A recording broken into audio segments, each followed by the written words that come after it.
ನಮ್ಮ ಕನ್ನಡ ಸಿನಿಮಾ ಇವತ್ತು 1000 ಕೋಟಿ ಕಲೆಕ್ಟ್ ಮಾಡುತ್ತೆ, 500 ಕೋಟಿ ಕಲೆಕ್ಟ್ ಮಾಡುತ್ತೆ, 300 ಕೋಟಿ ಕಲೆಕ್ಟ್ ಮಾಡುತ್ತೆ. ಬಟ್ ಒಂದಾನೊಂದು ಕಾಲದಲ್ಲಿ 30 ಕೋಟಿ ಕಲೆಕ್ಟ್ ಮಾಡೋದಕ್ಕೆ ಹಿಂದೆ ಮುಂದೆ ನೋಡೋದು, ಅಷ್ಟೆಲ್ಲ 50 ಕೋಟಿ ಕಲೆಕ್ಟ್ ಮಾಡೋದಕ್ಕೆ ಹಿಂದೆ ಮುಂದೆ ನೋಡೋದು. ಬೇರೆ ರಾಜ್ಯದವ್ರು ಬಂದು ನಮ್ಮ ಮಾರ್ಕೆಟಲ್ಲಿ 100 ಕೋಟಿ ಕಲೆಕ್ಟ್ ಮಾಡ್ಕೊಂಡು ಹೋದ್ರು, ನಮ್ಮ ಸಿನಿಮಾಗಳು ನಮ್ಮಲ್ಲಿ 100 ಕೋಟಿ ಕಲೆಕ್ಟ್ ಮಾಡಿರಲಿಲ್ಲ. ಅಂಥ ಒಂದು ಬ್ಯಾಡ್ ಫೇಸ್ನಿಂದ ನಮ್ಮ ಕನ್ನಡ ಇಂಡಸ್ಟ್ರಿನ ವಾಪಸ್ ತೊಗೊಂಬಂದು ನಾವು ಯಾರಿಗೂ ಕಡಿಮೆ ಇಲ್ಲ, ನಾವು ಕೂಡ ಮನಸ್ಸು ಮಾಡಿದ್ರೆ ಟಾಪ್ ನಾಚ್ ಮೂವಿಗಳನ್ನ ಮಾಡ್ಬೋದು ಅಂತ ತೋರಿಸ್ಕೊಟ್ಟನು ಒಬ್ಬ ಮಿಡಲ್ ಕ್ಲಾಸ್ ನಮ್ಮಂಗೆ ನಿಮ್ಮಂಗೆ ಬೆಳ್ಕೊಂಬಂದಿರೋ ಹುಡುಗ. ಅದು ನಮ್ಮ ಇಂಡಸ್ಟ್ರಿಗೆ ಛಲವಾಗೇ ಬಂದ. ಇವತ್ತು ಕೂಡ ಛಲದಿಂದನೇ ಮುಂದಕ್ಕೆ ಹೋಗ್ತಾ ಇದ್ದಾನೆ. ಅದು ಅಷ್ಟೇ ಅಲ್ಲ, ಸಕ್ಸಸ್ ಕೂಡ ಆಗಿದ್ದಾನೆ, ಮುಂದಕ್ಕೂ ಕೂಡ ಆಗ್ತಾನೆ. ಯಾಕಂದರೆ ಅವನು ನಮ್ಮ ಕನ್ನಡ ಇಂಡಸ್ಟ್ರಿಗೆ ಮಿಸ್ಟರ್ ಪರ್ಫೆಕ್ಟ್. ಸಿನಿಮಾದಲ್ಲಿ ಬರೀ ಆ್ಯಕ್ಟ್ ಮಾಡಿಕೊಂಡು ಹಿಟ್ನ ಮಾಡಿಲ್ಲ ಇವನು. ಪ್ರತಿಯೊಂದು ಡಿಪಾರ್ಟ್ಮೆಂಟಲ್ಲೂ ಕೂಡ ಕೇರ್ ತೊಗೊಂಡು ಸಿನಿಮಾನ ಇನ್ನೂ ಚೆನ್ನಾಗಿ ಮಾಡ್ಬೋದಲ್ಲ ಅಂತ ಯೋಚನೆ ಮಾಡಿ ಸಜೆಸ್ಟ್ ಮಾಡಿಕೊಂಡು ಆ್ಯಕ್ಟ್ ಮಾಡಿ ಡೈರೆಕ್ಟ್ರಿಗೂ ಕೂಡ ಹೆಲ್ಪ್ ಮಾಡಿಕೊಂಡು ವರ್ಕ್ ಮಾಡೋ ಅಂಥ ಇಂಥ ಪರ್ಫೆಕ್ಟ್ ಪರ್ಸನ್ ಸಿಗೋದು ತುಂಬ ರೇರು. ಇಷ್ಟೆಲ್ಲ ಇಂಟ್ರೊಡಕ್ಷನ್ ಕೊಟ್ಟಿದ್ದೀನಿ ಅಂದರೆ ನಾನು ಯಾರ ಬಗ್ಗೆ ಮಾತಾಡ್ತಾ ಇರ್ತೀನಿ ಅಂತ ನಿಮಗೆಲ್ಲ ಗೊತ್ತಿರುತ್ತೆ. ಅದ್ಯಾರೂ ಅಲ್ಲ, ನವೀನ್ ಕುಮಾರ್ ಆಗಿ ಬಂದು ಆಮೇಲಿಂದ ನಮ್ಮ ಸಿನಿಮಾ ರಂಗದಲ್ಲಿ ಯಶಾಗಿ ಬದಲಾಗಿ ಜಂಬದ ಹುಡುಗಿ ಅನ್ನೋ ಸಿನಿಮಾದಿಂದ ಮೊದಲನೇ ಬಾರಿಗೆ ಬಣ್ಣ ಹಚ್ಚಿ ರಾಕಿ ಅನ್ನೋ ಸಿನಿಮಾದಿಂದ ಡೆಬ್ಯೂ ಮಾಡಿ ಇವತ್ತು ನಮ್ಮ ಇಂಡಿಯಾಗೆ ರಾಕಿ ಬಾಯ್ ಆಗಿರೋ ನಮ್ಮ ಯಶ್ ಅವ್ರ ಬಗ್ಗೆ. ಅಪ್ಪ KSRTC bus driver, middle class ಅವರು, ಯಾವುದೇ ಬ್ಯಾಕ್ಗ್ರೌಂಡ್ ಇಲ್ದಂಗೆ ಬಂದು ಒಂದು ಬಸ್ ಸ್ಟ್ಯಾಂಡಲ್ಲಿ ಏನು ಇಲ್ದಂಗೆ ನೈಟೆಲ್ಲ ಮಲ್ಕೊಂಡು ಏನೇ ಆಗಲಿ ಇಲ್ಲಿ ಬೆಳಿಬೇಕು ಅಂತ ಛಲ ತೊಟ್ಟು ನಿಂತ್ಕೊಂಡು ಇವತ್ತು ನಮ್ಮ ಕನ್ನಡ ಇಂಡಸ್ಟ್ರಿ ಫೇಟೇನೇ ಚೇಂಜ್ ಮಾಡಿದ್ದಾರೆ. ಇನ್ನು ಮುಂದಕ್ಕೆ ನಾನು ಇಂಡಿಯನ್ ಸಿನಿಮಾನ ವರ್ಲ್ಡ್ ತಿರುಗಿ ನೋಡೋ ಥರ ಮಾಡ್ತೀನಿ ಅಂತ ಹೇಳಿದ್ದಾರೆ. ಅವ್ರು ಮಾಡೇ ಮಾಡ್ತಾರೆ, ಅದು ನಮಗೆಲ್ಲ ಗೊತ್ತಿದೆ. ಇಂಥ ಯಶ್ ಅವರು ಹುಟ್ಟಿದ್ದು 1986 ಜನವರಿ 8. 39ರಿಂದ 40 ವರ್ಷದ ಈ ಒಬ್ಬ ವ್ಯಕ್ತಿ ಇಷ್ಟು ಚಿಕ್ಕ ವಯಸ್ಸಿಗೆ ಸಾಧಿಸಿದ್ದು ತುಂಬಾ ಇದೆ. ಈಗಲೂ ಕೂಡ ಟಾಕ್ಸಿಕ್ ಅಂತ, KGF 3 ಅಂತ, ರಾಮಾಯಣ ಅಂತ ಬಿಗ್ ಪ್ರಾಜೆಕ್ಟ್ಗಳನ್ನ ಪ್ರಪಂಚದ ಮುಂದೆ ತೊಗೊಂಬರೋದಕ್ಕೆ ರೆಡಿಯಾಗಿರೋ ಇವರು ನಿಜ ನಮ್ಮ ಕನ್ನಡಕ್ಕೆ ಸಿಕ್ಕಿರೋ ಮಾಣಿಕ್ಯ ಅಂದರೆ ತಪ್ಪಾಗಲ್ಲ. ಇಂಥ ಯಶ್ ಅವ್ರ ಕೆರಿಯರ್ನ ಬೆಸ್ಟ್ 10 ಸಿನಿಮಾಗಳ ಬಗ್ಗೆ ಮಾತಾಡ್ತಾ ಹೋಗೋಣ. ಇದು ಜಸ್ಟ್ ನನ್ನ ಅನಿಸಿಕೆ ಮಾತ್ರ, ನಾನು ಯಾವುದೇ ಸಜೆಷನ್ಸ್ನ ಏನೇ ಆಗಲಿ ತಗೊಂಡಿಲ್ಲ. ಇವು ನನ್ನ ಬೆಸ್ಟ್ 10 ಸಿನಿಮಾಗಳು ಅವರ ಕೆರಿಯರ್ನಲ್ಲಿ. ನಿಮ್ಮ ಸಿನಿಮಾಗಳು ಯಾವುದಾದ್ರೂ ಇದ್ದರೆ ಅದನ್ನು ನೀವು ಕೂಡ ಕಮೆಂಟ್ ಮಾಡ್ಬೋದು. ನಾನು ಇದ್ದಂಗೆ ಸ್ಟ್ರೈಟಾಗಿ ಯಾವುದೋ ಫಿಲ್ಟರ್ ಇಲ್ದಂಗೆ ಮಾತಾಡ್ತೀನಿ. ಅದಕ್ಕೂ ಮುಂಚೆ ಎಲ್ಲರಿಗೂ welcome back to my channel. ಇನ್ನು 10ನೇದಾಗಿ ನೋಡ್ತಾ ಬಂದರೆ ಮೊದಲ ಸಲ ಈ ಒಂದು ಸಿನಿಮಾ ಬಂದಿದ್ದು 2010ರಲ್ಲಿ. ಈ ಒಂದು ಸಿನಿಮಾದ IMDb ರೇಟಿಂಗ್ ಬಂದ್ಬಿಟ್ಟು 6.6. ಈ ಒಂದು ಸಿನಿಮಾದಲ್ಲಿ ನಮ್ಮ ಯಶ್ ಅವರು ಒಬ್ಬ ರೊಮ್ಯಾಂಟಿಕ್ ಹೀರೋ ಆಗಿ ನಮ್ಮ ಇಂಡಸ್ಟ್ರಿಗೆ ಪರಿಚಯ ಆದರು. ಅಷ್ಟೇ ಅಲ್ಲ, ಪ್ರೀತಿ ಮಾಡಿದ್ರೆ ಸಾಲದು, ತಂದೆ ತಾಯಿಗಳನ್ನ ಒಪ್ಪಿಸಿ ಪ್ರೀತಿ ಮಾಡೋದು ಬೆಸ್ಟ್ ಅಂತ ಈ ಒಂದು ಸಿನಿಮಾದ ಮುಖಾಂತರ ಹೇಳೋದಕ್ಕೆ ಟ್ರೈ ಮಾಡಿದ್ರು ಯಶ್ ಅವರು. ಇನ್ನು 9ನೇದಾಗಿ ನೋಡ್ತಾ ಬಂದರೆ ಮೊಗ್ಗಿನ ಮನಸ್ಸು. ಇದು ನಮ್ಮ ಯಶ್ ಅವರ 2ನೇ ಸಿನಿಮಾ. ಅಷ್ಟೆಲ್ಲ ರಾಧಿಕಾ ಪಂಡಿತ್ ಅವರ ಮೊದಲನೇ ಸಿನಿಮಾ. ಈ ಒಂದು ಸಿನಿಮಾ 2008ರಲ್ಲಿ ಬಂತು. ಇದರ IMDb ರೇಟಿಂಗು 7.3 ಇದೆ.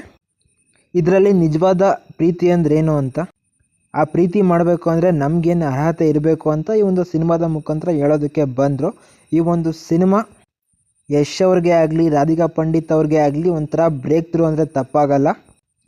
ಇನ್ನು 8ನೇದಾಗಿ ನೋಡ್ತಾ ಬಂದರೆ ಯೋಗರಾಜ್ ಭಟ್ ಅವರು ಡೈರೆಕ್ಷನ್ ಮಾಡಿ ಯಶ್ ಅವರು ಆಕ್ಟ್ ಮಾಡಿದಂಥ ಸಿನಿಮಾ ಡ್ರಾಮಾ. ಈ ಒಂದು ಸಿನಿಮಾದಲ್ಲಿ ನಮ್ಮ ಅಂಬರೀಷ್ ಅವರು ಕೂಡ ಒಂದು ವಿಶೇಷವಾದ ಪಾತ್ರದಲ್ಲಿ ನಟನೆ ಮಾಡಿದರು. ಅಷ್ಟೇ ಅಲ್ಲ, ಈ ಒಂದು ಸಿನಿಮಾ ಯಶ್ ಅವ್ರಿಗೆ ಒಂದೊಳ್ಳೆ ರೆಕಗ್ನೈಸೇಷನ್ನ ತಂದುಕೊಡ್ತು. ಈ ಒಂದು ಸಿನಿಮಾ 2012ರಲ್ಲಿ ಬಂತು. ಇದರ ಒಂದು IMDb ರೇಟಿಂಗು 6.9 ಇದೆ. ಬಟ್ ಸಿನಿಮಾ ನೋಡ್ತಿದ್ರೆ ಟಿಪಿಕಲ್ ಯೋಗರಾಜ್ ಭಟ್ ಅವರ ಸಿನಿಮಾ ಥರನೇ ಇದೆ, ಒಂದೊಳ್ಳೆ ಫೀಲ್ ಕೊಡುತ್ತೆ. ಮತ್ತು ಹಾಗೆ ಇಲ್ಲಿ ಜೋಡಿಯಾಗಿದ್ದು ನಮ್ಮ ಯಶ್ ಮತ್ತು ರಾಧಿಕಾ ಪಂಡಿತ್ತು. ಇನ್ನು 7ನೇದಾಗಿ ನೋಡ್ತಾ ಬಂದರೆ ಕಿರಾತಕ.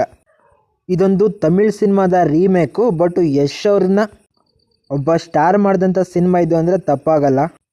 2011ರಲ್ಲಿ ಬಂದಂಥ ಈ ಒಂದು ಸಿನಿಮಾ ಆ ಒಂದು ರೀಮೇಕ್ ಆಗಿದ್ರೂ ಕೂಡ ನಮ್ಮ ನೇಟಿವಿಟಿಗೆ ಅಡಾಪ್ಟ್ ಮಾಡಿಕೊಂಡು ತೆಗೆದ್ರು. ಅಷ್ಟೆಲ್ಲ ಈ ಒಂದು ಸಿನಿಮಾ ನಮ್ಮ ಜನಕ್ಕೂ ಕೂಡ ಸಿಕ್ಕಾಪಟ್ಟೆ ಕನೆಕ್ಟ್ ಆಯಿತು. ಅದಕ್ಕೆ ನಮ್ಮ ಜನ ಈ ಒಂದು ಸಿನಿಮಾದ ಓನ್ ಮಾಡಿಕೊಂಡ್ರು. ಈ ಒಂದು ಸಿನಿಮಾ 2011ರಲ್ಲಿ ರಿಲೀಸ್ ಆಯಿತು. ಇದರ IMDb ರೇಟಿಂಗು 7.6. ಇನ್ನು 6ನೇದಾಗಿ ನೋಡ್ತಾ ಬಂದರೆ ಗೂಗ್ಲಿ. ಈ ಒಂದು ಸಿನಿಮಾ ಸೆನ್ಸೇಷನ್ ಬಿಡಿ. 2013ರಲ್ಲಿ ಬಂದಂಥ ಈ ಒಂದು ಸಿನಿಮಾ ಇವತ್ತಿಗೂ ಕೂಡ ಎಷ್ಟೋ ಫ್ರೆಶ್ ಆಗಿದೆ.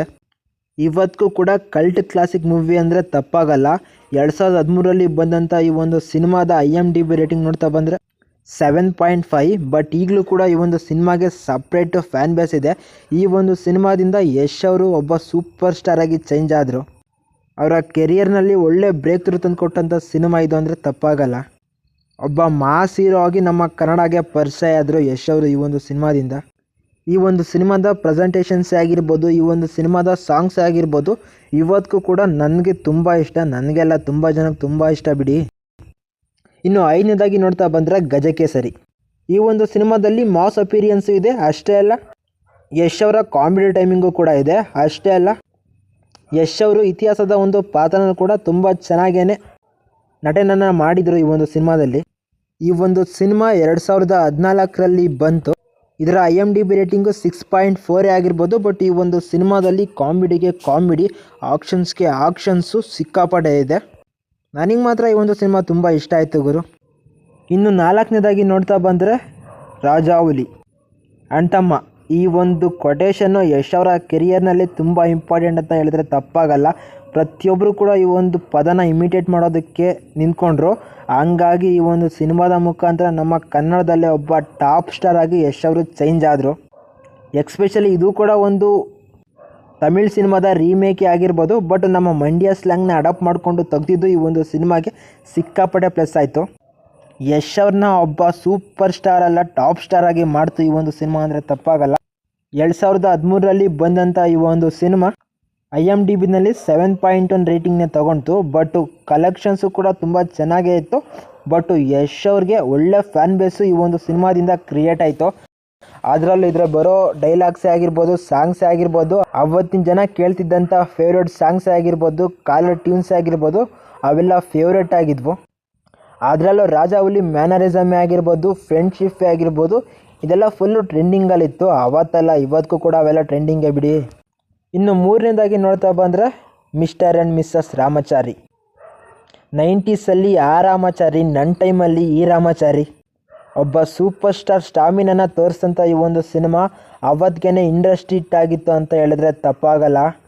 200 ದಿನ ಹತ್ತತ್ರ ಒಂದು ವರ್ಷ ತನಕ ಪ್ರದರ್ಶನಗೊಂಡಂಥ ಈ ಒಂದು ಸಿನಿಮಾ ಸಿಕ್ಕಾಪಟ್ಟೆ ಮ್ಯಾಜಿಕ್ಕನ್ನೇ ಮಾಡಾಕ್ತು. ಅದರಲ್ಲೂ ಈ ಒಂದು ಸಿನಿಮಾದ ಸಾಂಗ್ಗಳಂತೂ ಬ್ಲ್ಯಾಕ್ ಬಸ್ಟರು.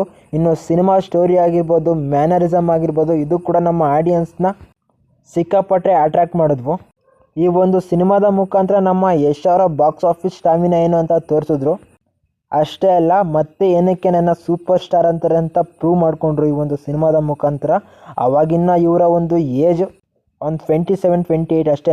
ಆ ಟೈಮಲ್ಲಿ ಅವರು ಪೀಕಲ್ಲಿದ್ದರು ಅವರ ಒಂದು ಕೆರಿಯರ್ನಲ್ಲಿ. ಇನ್ನು 7ನೇದಾಗಿ ನೋಡ್ತಾ ಬಂದರೆ KGF ಚಾಪ್ಟರ್ 1. ಸಂತು ಸ್ಟ್ರೈಟ್ ಫಾರ್ವರ್ಡೇ ಆಗಿರ್ಬೋದು ಅಥವಾ ಮಾಸ್ಟರ್ ಪೀಸೇ ಆಗಿರ್ಬೋದು, ಅಂದ್ಕೊಂಡಂಗೆ ಪ್ರದರ್ಶನಗೊಂಡಿರಲಿಲ್ಲ. ಬಟ್ ಅವತ್ತಿನ ಟೈಮಲ್ಲೇ 70-80 ಕೋಟಿ ಬಜೆಟ್ಟು. ಅಲ್ಲಿವರೆಗೂ ನಮ್ಮ ಕನ್ನಡ ಸಿನಿಮಾಗಳೇ ಆ ಒಂದು ಕಲೆಕ್ಷನ್ನ ದಾಟಿರಲಿಲ್ಲ. ಯೂಸು ಬಜೆಟ್ನಲ್ಲಿ ಒಂಬಾಳಿ ಅವರು ರಿಸ್ಕ್ ಮಾಡಿ ಕಷ್ಟಪಟ್ಟು ಪ್ರಶಾಂತ್ ನೀಲ್ನ ಮತ್ತು ಯಶ್ನ ನಂಬಿ ಹೂಡಿಕೆ ಮಾಡಿದಂಥ ದುಡ್ಡಾಗಿತ್ತು ಇದು.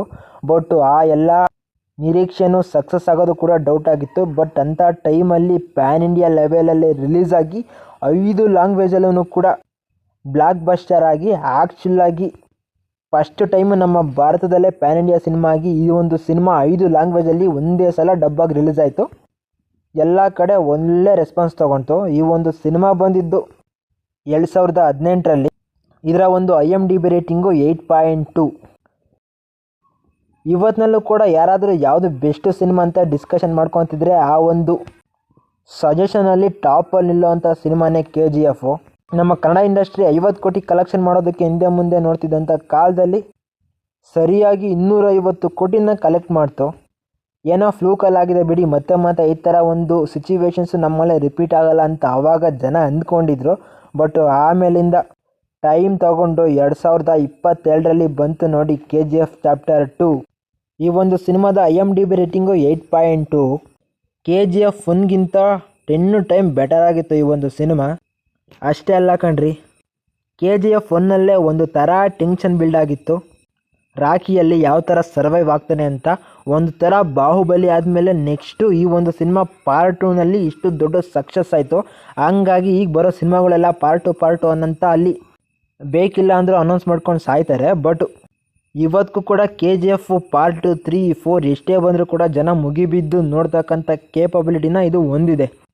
ನಾವು 100 ಕೋಟಿ 200 ಕೋಟಿ ಕಲೆಕ್ಟ್ ಮಾಡೋದಕ್ಕೆ ಹಿಂದೆ ಮುಂದೆ ನೋಡ್ತಿದ್ದಂಥ ಕಾಲದಲ್ಲಿ ಸರಿಯಾಗಿ 1250 ಕೋಟಿಗಿಂತ ಜಾಸ್ತಿನೇ ಈ ಒಂದು ಸಿನಿಮಾ ಗಳಿಕೆ ಮಾಡ್ತು. ನಮ್ಮ ಯಶ್ ಅವ್ರನ್ನ ಟಾಪ್ ಲೆವೆಲಲ್ಲಿ ಬಿಗ್ಗೆಸ್ಟ್ ನ್ಯಾಷನಲ್ ಸೂಪರ್ ಸ್ಟಾರ್ನ ಮಾಡ್ತು. ಹಂಗಾಗಿ ಅವ್ರು ಇವತ್ತು ಟಾಕ್ಸಿಕ್ನ ಮಾಡ್ತಾ ಇದ್ದಾರೆ, ಅಷ್ಟೆಲ್ಲ ರಾಮಾಯಣ ಸೀರೀಸ್ನ ಮಾಡ್ತಾ ಇದ್ದಾರೆ. ನೆಕ್ಸ್ಟ್ KGF ಚಾಪ್ಟರ್ 3 ಕೂಡ ಬರುತ್ತೆ. ಇದಾಗಿತ್ತು ಗೈಸ್ ನನ್ನ ಒಂದು ಲಿಸ್ಟು. ಇವರು ಮಾತ್ರ ನಮ್ಮ ಕನ್ನಡ ಇಂಡಸ್ಟ್ರಿಗೆ ಸಿಕ್ಕಂಥ ಮಾಣಿಕ್ಯ ಅಂದರೆ ತಪ್ಪಾಗೋದಿಲ್ಲ ಬಿಡಿ. ಇವರ ಒಂದು ಕೆರಿಯರ್ನಲ್ಲಿ ನಿಮ್ಗೆ ಇಷ್ಟ ಆದಂಥ ಬೆಸ್ಟ್ 10 ಸಿನಿಮಾಗಳನ್ನ ನೀವು ಕೂಡ ಕಮೆಂಟ್ ಮಾಡಿ, ನಾನು ನೋಡ್ತೀನಿ. ಬಟ್ ನನ್ನ ಒಂದು ಲಿಸ್ಟ್ ಇದಾಗಿತ್ತಪ್ಪ. ನನಗಿಷ್ಟ ಆಗಿರೋ ಸಿನಿಮಾಗಳು ನಿಮ್ಗೆ ಇಷ್ಟ ಆಗಬೇಕು ಅಂತೇನಿಲ್ಲ, ಅದು ನಿಮ್ಮ ವೈಯಕ್ತಿಕ. ಬಟ್ ನನ್ನ ಒಂದು ಲಿಸ್ಟು ನಿಮ್ಮಲ್ಲಿ ಎಷ್ಟು ಜನಕ್ಕೆ ಇಷ್ಟ ಆಗಿದೆ ಅನ್ನೋದನ್ನು ಕೂಡ ಕಮೆಂಟ್ ಮಾಡಿ. ಈ ಒಂದು ವಿಷಯನ ಕಲೆಕ್ಟ್ ಮಾಡಿ ನಿಮ್ಮ ಮುಂದೆ ತೊಗೊಂಬರೋದಕ್ಕೆ ತುಂಬ ಟೈಮು ಮತ್ತು ತುಂಬ ಕಷ್ಟನೂ ಕೂಡ ಆಗಿದೆ. ಬಟ್ ಅದಕ್ಕೆಲ್ಲ ಸ್ವಲ್ಪ ಒಂದು ಬೂಸ್ಟ್ ಸಿಗಬೇಕು ಅಂದರೆ ನಿಮ್ಮಿಂದ ಒಂದು ಲೈಕ್ನ ಎಕ್ಸ್ಪೆಕ್ಟ್ ಮಾಡ್ತೀನಿ. ಸಾಧ್ಯ ಆಗಿ ನನ್ನ ಚಾನಲ್ ಇಷ್ಟ ಆದರೆ ಸಬ್ಸ್ಕ್ರೈಬ್ ಕೂಡ ಮಾಡ್ಕೊಬೋದು. ನಾನು ಮತ್ತೆ ಸಿಗ್ತಾ ಇರ್ತೀನಿ. ಬಾಯ್.